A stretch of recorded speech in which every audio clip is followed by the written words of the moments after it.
Hey everybody, this is Tim Hinton. Thanks for watching. I'm really excited to get to talk to this wonderful woman tonight, Tracy Carter. How are you? I'm doing well. How are you? All right, thank you so much for being here. You are an important person at Music City. Love what's going on with the core. So we're going to talk about the show, how it's designed, some ideas that how it was put together and everything. And of course, you have been on a webinar before at Marketing Arts Education with Courtney. So thank you I for doing that. Yeah, no problem. No, it was a joy. We had so much fun, and I think we could have probably had another 4 hours and been fine. So, Yeah, she's great to talk to, and there's so much to talk about. yeah. Um, so tell us what's your role with the core. Yeah, so this is my second year with Music City as the program coordinator, and then this is my third year as the color guard caption head. So I'm kind of managing multiple captions and sort of overseeing a bunch of different things at the same time. So. How exciting. And so for people that don't know, how long has Music City been around? This is our 11th or so year. It's our 10th year active. There was a year in there that they were sort of kind of inactive. So, but it's year 11 for us, which has been crazy exciting. It's amazing how I think we're even surprising ourselves on a daily basis with how far we're growing and how fast this is happening. So it's been really exciting and a little scary sometimes. But we've got a great new core director this year with Joe Roach coming onto our team, and he's been an amazing asset to help just all of us on the staff and admin and all of that, just connecting a lot better, and then being really supportive of what we're doing with the design team and having a lot of trust and faith in us coming in as a new guy. So that's been a massive, massive upgrade for us, and we're really excited. So. Well, something really exciting is going on with the core for sure. And I feel like Music City sort of really burst on the scene last year. Like everybody was talking about Music City last year. The show was so accessible, everybody loved it. And I feel like you've built on that this year. So I guess my first question would be, is that I would assume that's been sort of a conscious choice. The show is so crowd friendly, it's so accessible. Yeah, it is. We kind of designed last year's show around sort of figuring out what a lot of people weren't doing in drum corps, what people aren't doing anymore.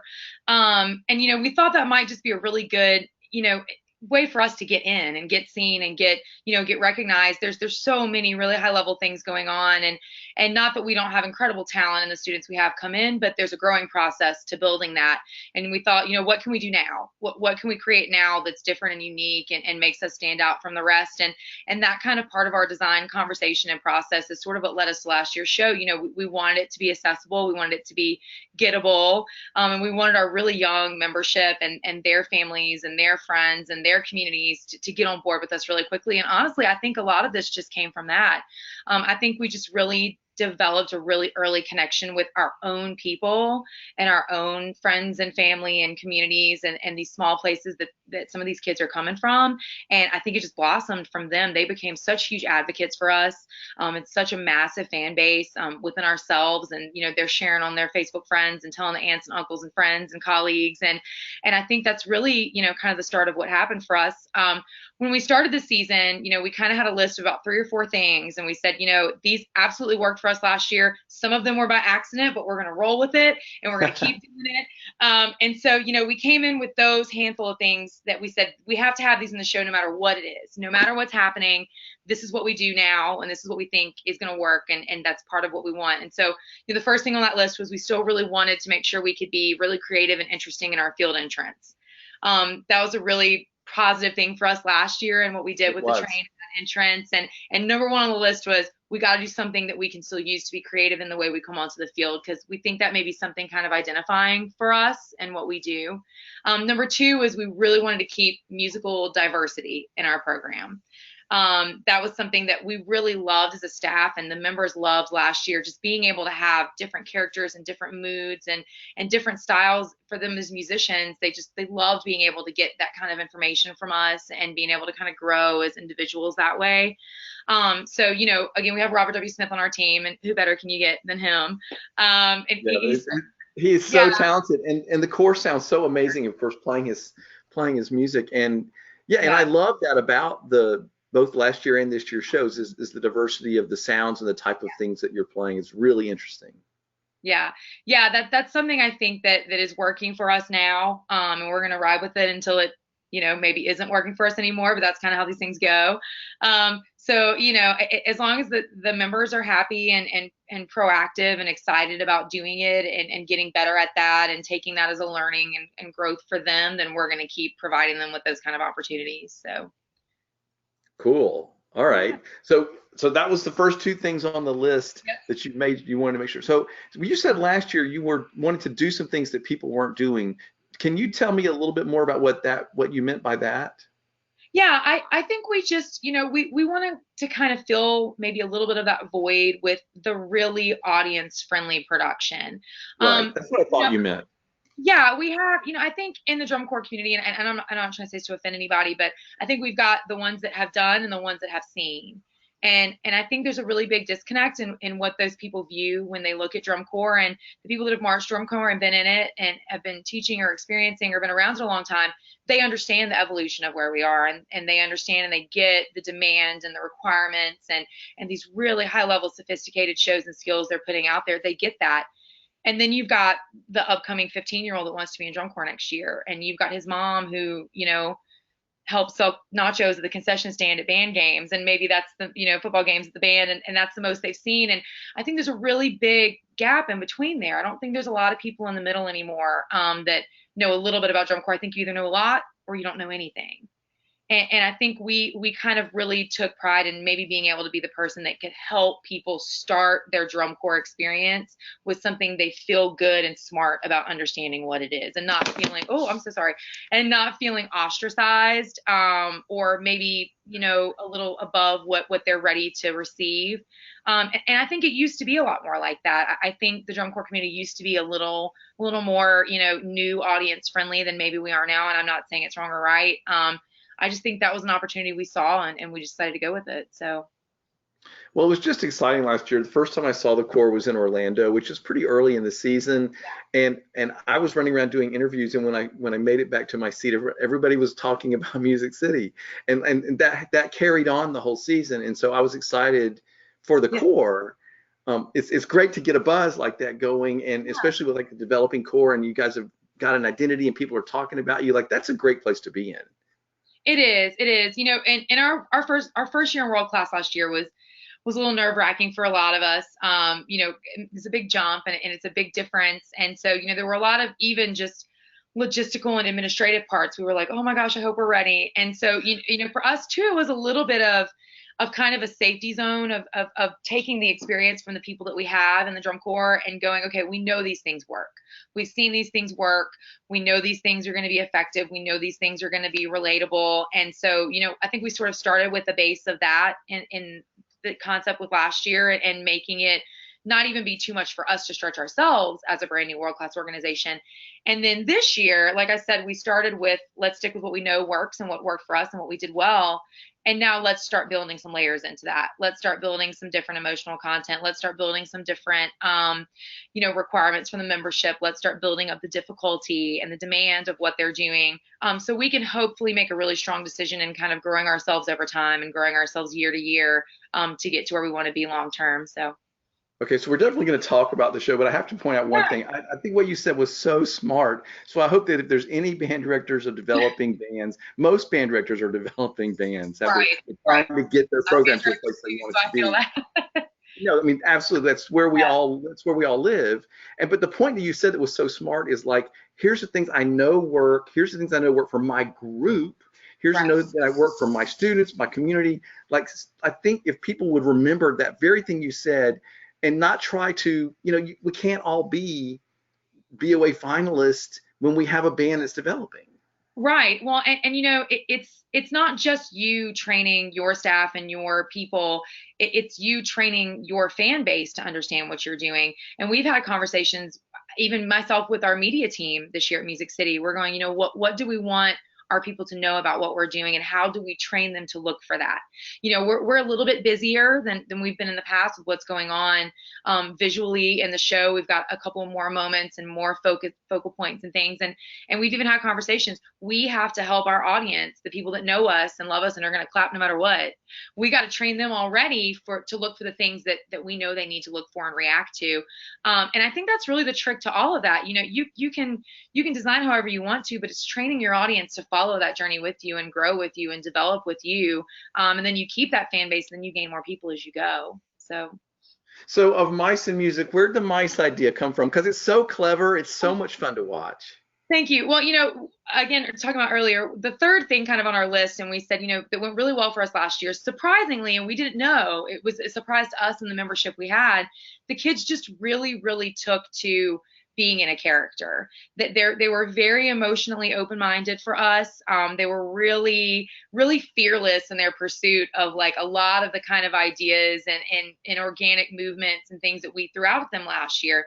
And so we said, that worked for us. And the kids took it and they ran with it and they seemed comfortable with it. And so let's do something like that again. And to be honest with you, we designed the entire flow of this show, the storyboard, AV, whatever, connected moments, identical to last year's show. We said, the flow and the form worked for us.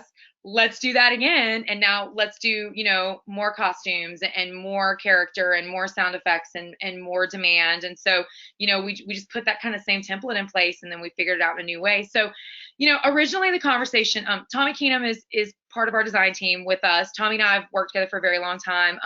Tommy worked with us back at Jackson Academy where I went to school. And so he knew me. Let me stop and say that you're Bruce Carter's daughter, which I did not know. Yeah. And anybody that hasn't seen it, there's a wonderful podcast I did with Bruce last year. I'll put the link where this is going to be located because it was so much fun. But Tommy Keenum was a part of those spectacular shows at Jackson Academy, of course. Exactly. And funny part of this is Tommy and I started our conversation and my approach to Tommy, I said, what was something that we thought we could do at JA that we never got to do when we were there at Jackson Academy? And that was literally how this conversation started.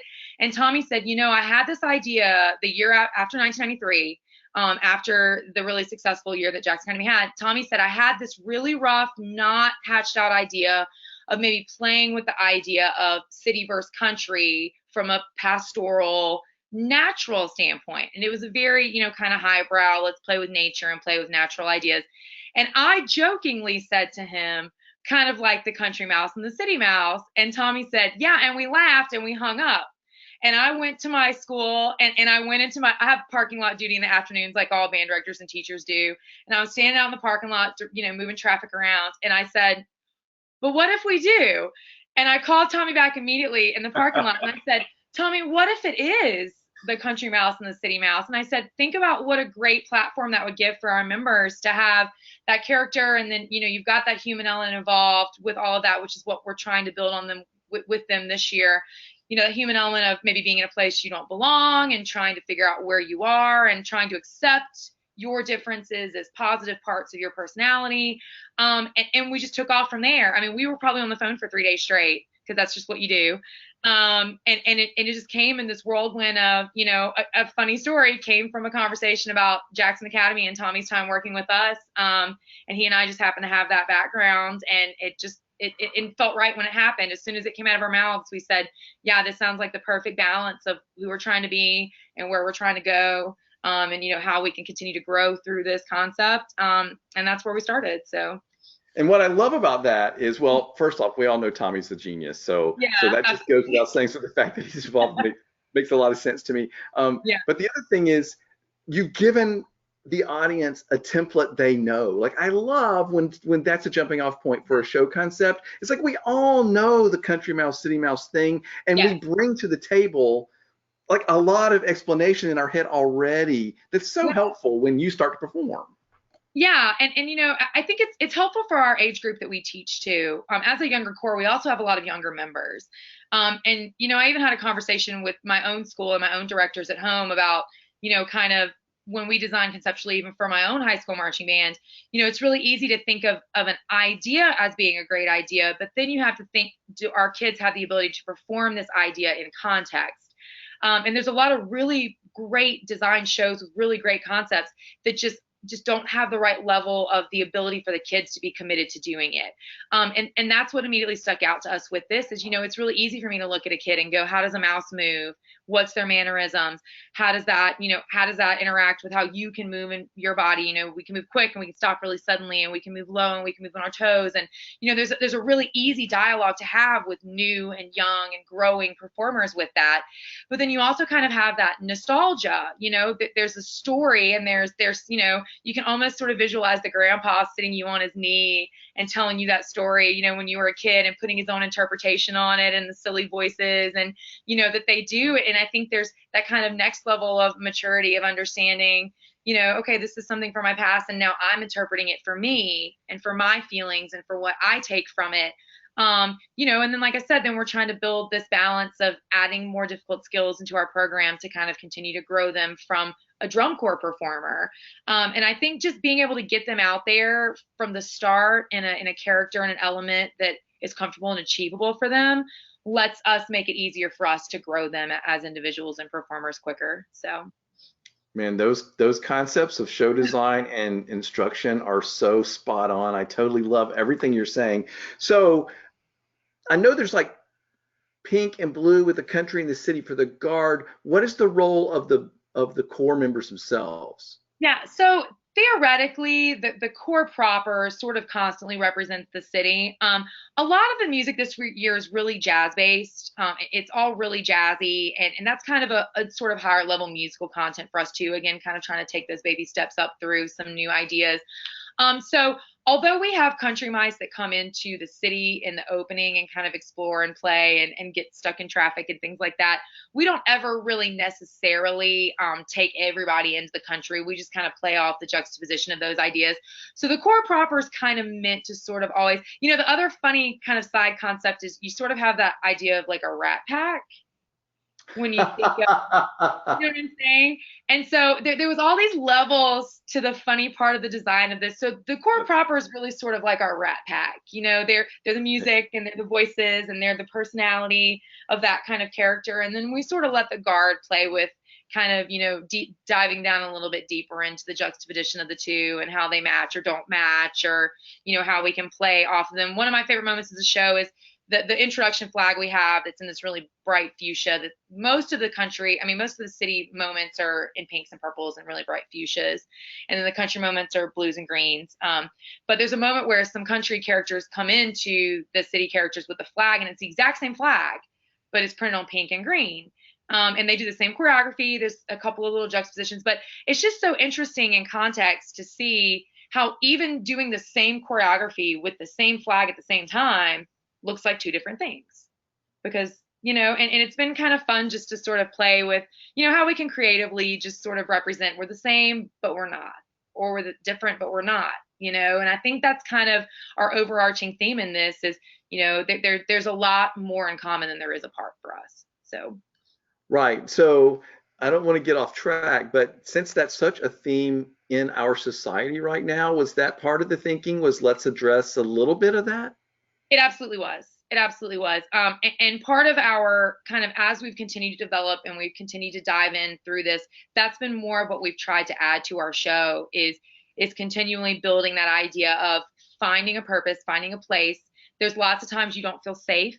In our show, we kind of use these voiceovers to represent not feeling wanted, or the exterminators are after us, or the cat's after us, or there's a bird after us.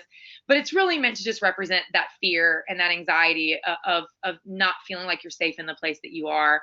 And I think there's a huge, not only just global, but just there's a huge human element to the connectivity of that, to, constantly be looking for that place that you feel okay being you, and you feel safe and you feel accepted, and you feel calm. And to jump ahead to the end of the production, that's where, Imagine as our closer came from for us. It's this idea of imagine if we could all just be who we are, people or mice, and we can just be accepted for being that, and no one's out to put us in danger, or no one's out to run us away, or no one's, not accepting us for what we can bring to the table. And we can just imagine a place where that's okay for everyone or everything. And that's been a really interesting concept to continue to pursue again with these younger performers. And, they they know and they've been there and they've experienced it, but getting them to understand how they can use their experiences to grow through performing has been a really enlightening and interesting, transition and concept for us. So So how do you teach? How do you work on them with them on that? Because that's really interesting. I feel like everybody can relate to that. We want to build those characters, build the emotional element our performers are going to bring to the table. So what's one of the ways you would work with them on that? yeah, so the first step for us is we try to make them, again, we're dealing with a younger age group and a younger core. We try to build up a lot of body awareness. A lot of times, we spend a lot of time. We have to do a little bit more than I think some people do in building expressive qualities through our performers. We kind of almost have to build them into the choreography. Like we have to write expressive qualities in for them, and That then would we make sense for younger performers. yeah, yeah. And so, we get the movement and the understanding of the purpose and energy of the movement.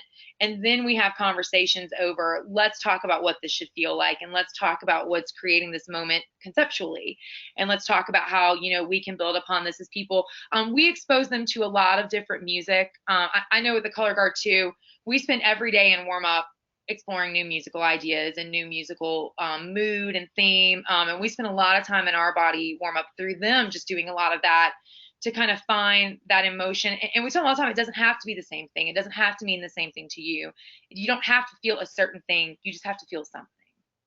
And we try to help them find what that thing is for them throughout the course of the season. And maybe it's a past experience, or maybe it's a desire to be something different, or maybe it's that one day you had that one epiphany, or that one show that you had that one great run and you felt it.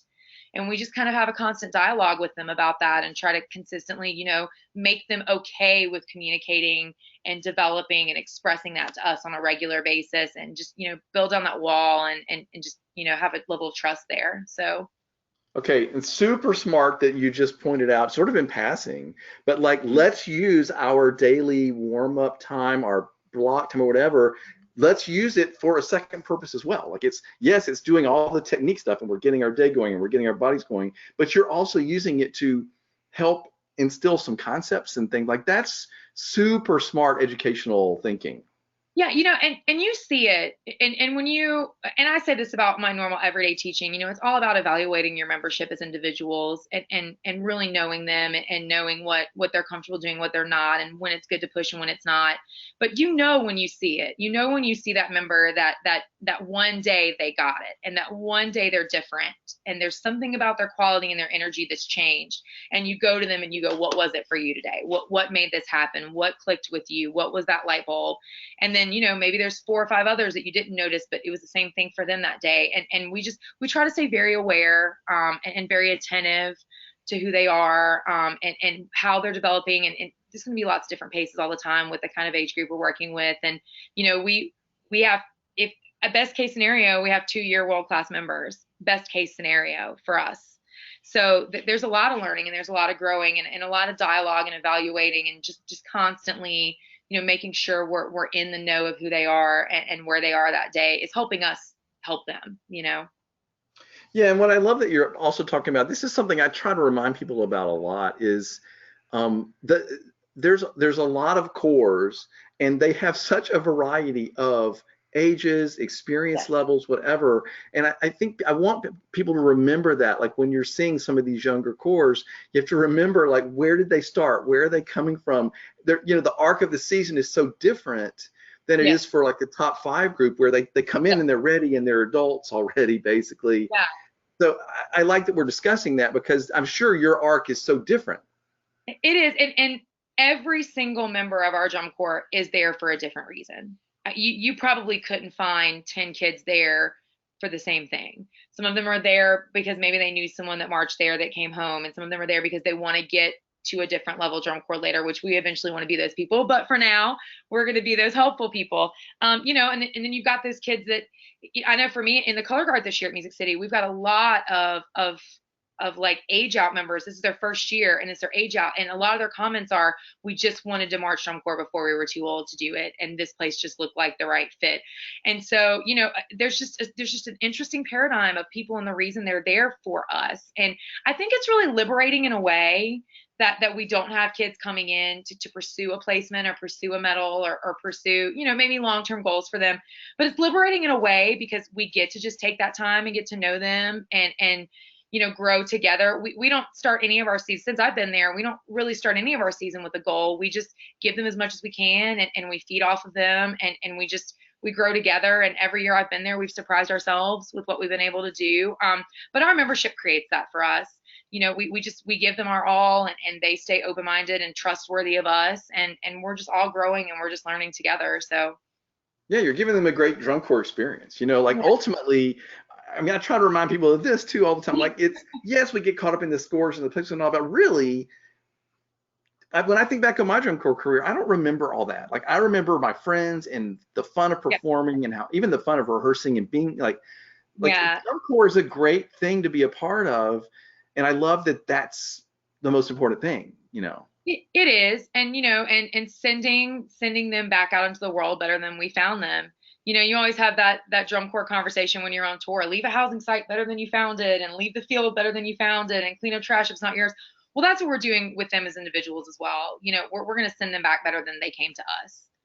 They're going to be more responsible. They're going to be more in tune with themselves. They're going to be, more expressive. They're going to be more versatile.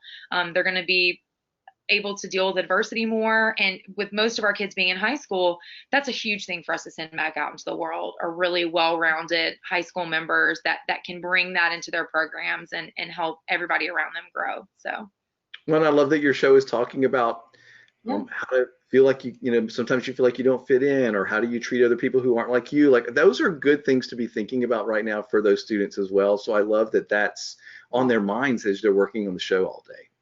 Yeah, us too. It turned out to be the exact right combination of things for us in this moment. So they all have tails, right? They do. Everyone has a tail. The horn line's actually in a tuxedo, and the tail of the tuxedo is an actual mouse tail. So, yeah. So, that's great. So yeah, we all have tails. Sometimes we play with them very directly. Sometimes we notice them indirectly. We are always technically mice, but sometimes we like for you to forget that we are. And then, we bring that back in as a funny element sometimes down the road. But yeah, every costume in there. Our front ensemble has a separate costume, and then the choir proper has a costume. And the color guard actually has about 8 variations of costuming. But they've all got tails.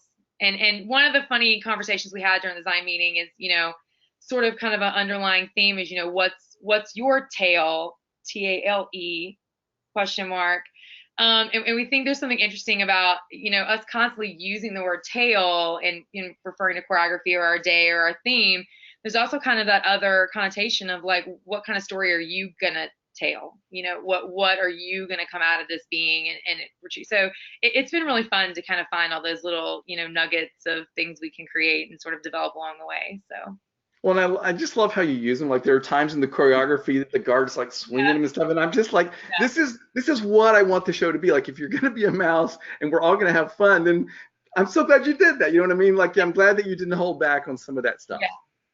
One of the most exciting things for me this season so far was about the first 2 or 3 critiques we went to, and I went to talk to some of the GE judges, and every one of them, about 6 judges for a couple days in a row, every one of them were like, you can't do too much with this show. It will be impossible for you to be too much. You can't be too silly. You can't be too over the top. And I was like, you've said all my favorite words. Thank you. And it was so like just the huge weight lift off to my shoulders. Like we can do that. Like that's the easy part. We can keep building that character. We can keep whatever. So it was really nice to hear from the judging community that they kind of gave us that thumbs up to just go for it and just make it happen.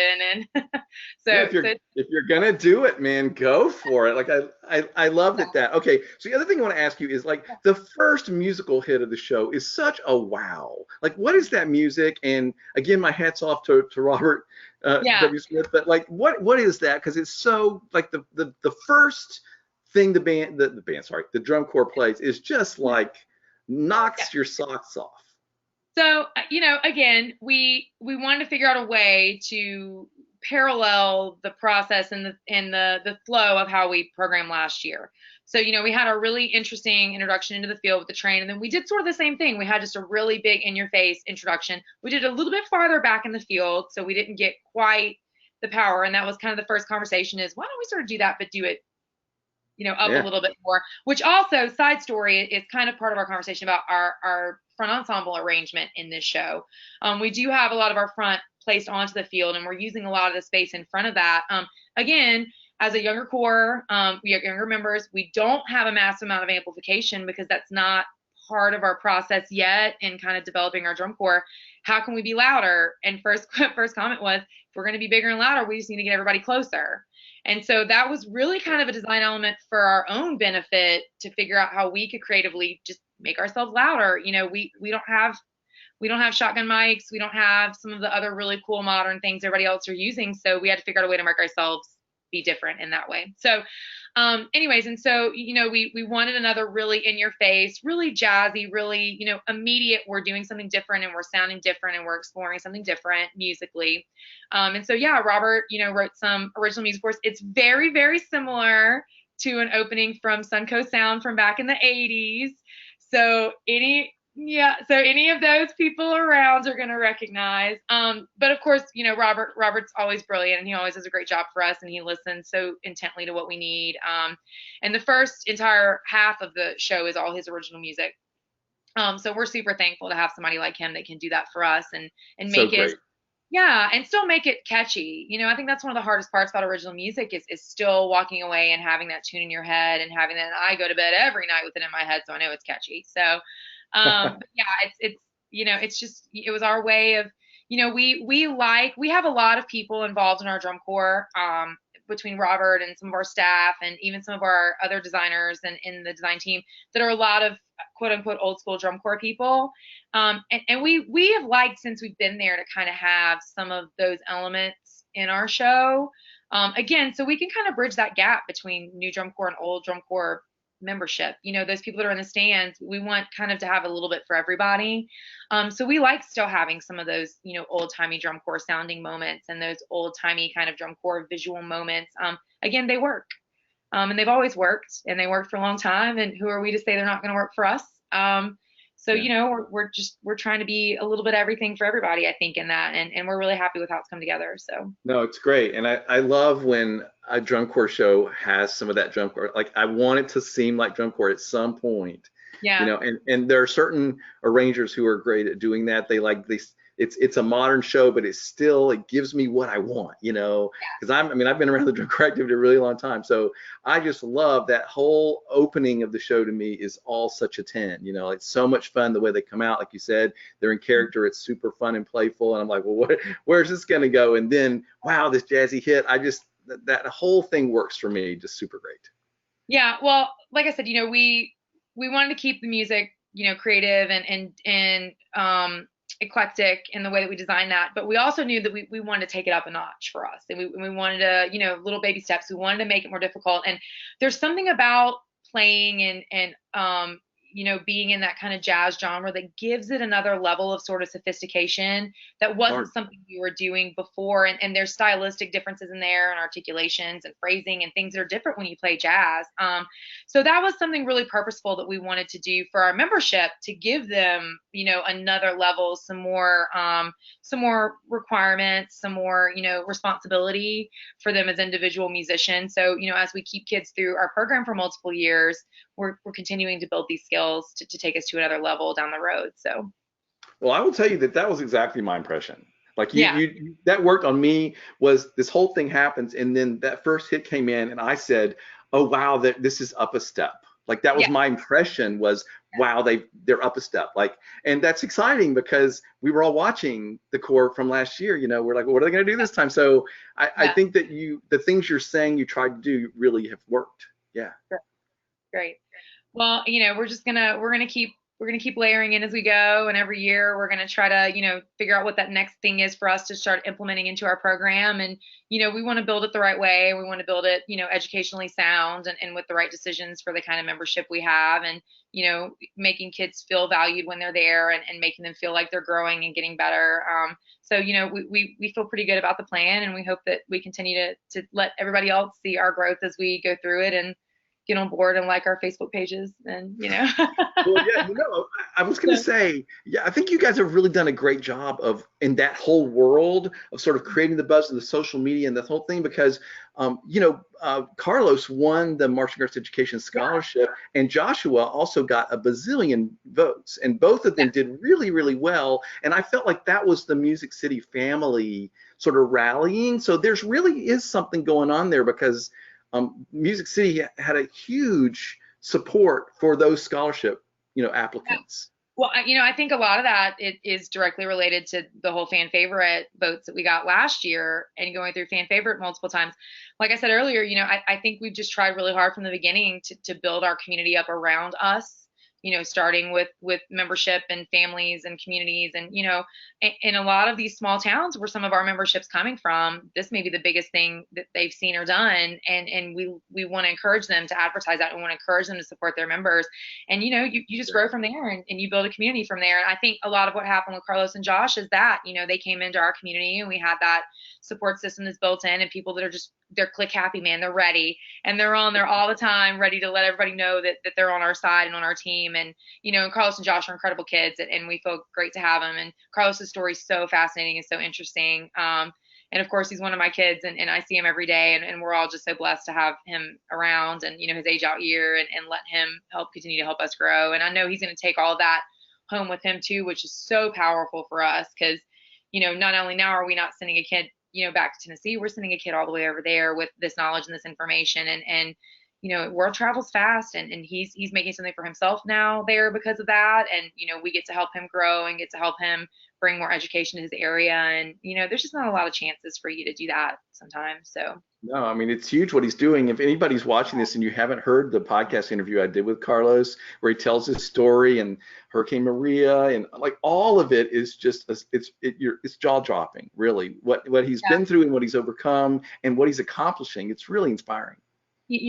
Carlos didn't get a contract at Music City last year. His first couple of camp or two, he came in and I kept sending him messages and he kept sending me Facebook messages. And I was like, I just want you to work on these things and we need you to get stronger at this. And we know you're working and you haven't been exposed to some of this. And we would share videos back and forth and I'd be like, try to learn this thing. And, other staff would send him encouraging. And I remember right after the hurricane came, he sent me a Facebook video, probably not many days after that.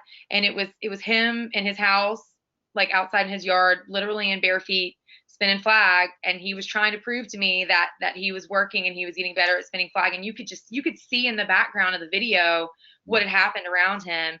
And I mean, it wasn't very long after that we said, we're going to give this kid a chance and we're going to bring him in and we're going to try to help him grow. And, it's been a very difficult growth process for him to get to the level that he's at, just, not having a lot of experience where he's coming from. But, it's moments like that you just don't care anymore.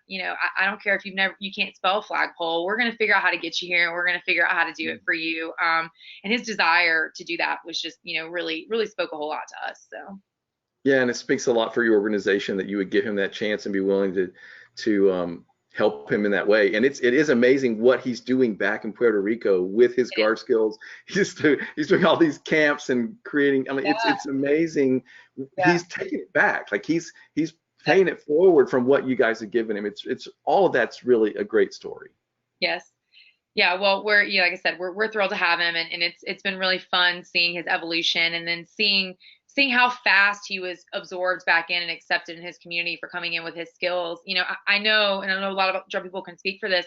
It's not always easy for you to go back when you come back from drum corps, and sometimes it's a really difficult transition back into your home community of understanding that you're bringing in this new level, but there's sometimes a little bit of hostility and kind of resentment and maybe even some uncomfortability over people when they return, over maybe thinking that, there's more there than there was before they left. And, I get conversations with band directors all the time about not feeling comfortable with their kids going to drum corps. They don't like how they're going to come back.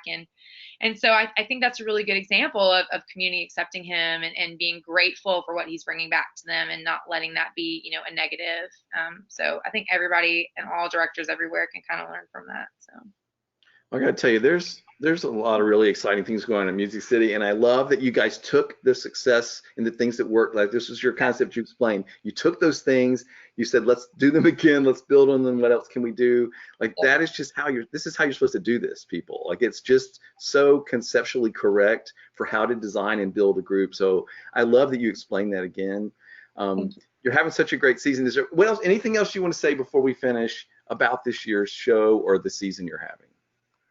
Um, I think that what we're looking for in regards to us is, like I said, mentioned before, we're trying really hard to kind of train our community and train our people as we go. But it's a huge all around learning process for us and for everybody. I mean, a lot of our staff is young and even staff that's been on for us a long time. And so anytime you see them on the field or you see them in warm, you see them whatever, just support who they are and what they're doing. I know we do that with all drum corps, but even our staff and our families and our admin and our volunteers, they're all brand new at this, a lot of them, and a lot of them just don't have. So, we're just constantly looking for, that thumbs up and that, hey, you guys keep going. Like we love what we're seeing, thanks for your time and thanks for sharing this with us. Helps a long way in kind of encouraging younger and new to this people to keep moving forward. So, when you see something posted or you see us at a show or you see whatever, give them a high five, give them a thumbs up,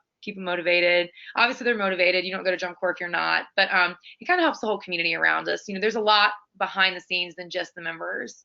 And a lot of our staff and our volunteers are, figuring this out as we go too. And every kind of, pat on the back and high five they can get is going to continue to help make our drum corps better. So.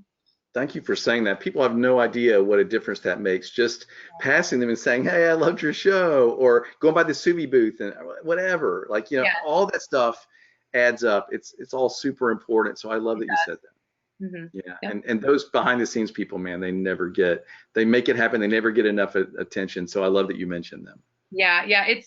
It's amazing. And I think about it for myself. I don't think I could be a parent and pop into that environment and be as open and receptive to everything going on as a lot of our parents are and volunteers are. I mean, it's a lot. It's overwhelming. And it's not easy. And there's a lot of on the fly decisions you have to make. And they come in with, again, it's just kind of all that trust. I think that's probably one of the biggest things that makes it special for us. We just have decided that we're all just going to trust, and we're just going to trust our process, and we're going to trust our people, and we're going to trust our leadership, and we're going to trust our design team, and we're just going to trust everybody. And there's a lot of things that you could go, I'm not sure, but they don't, and they stay open minded to it. And I think that's really kind of where the specialty of it comes for us. So.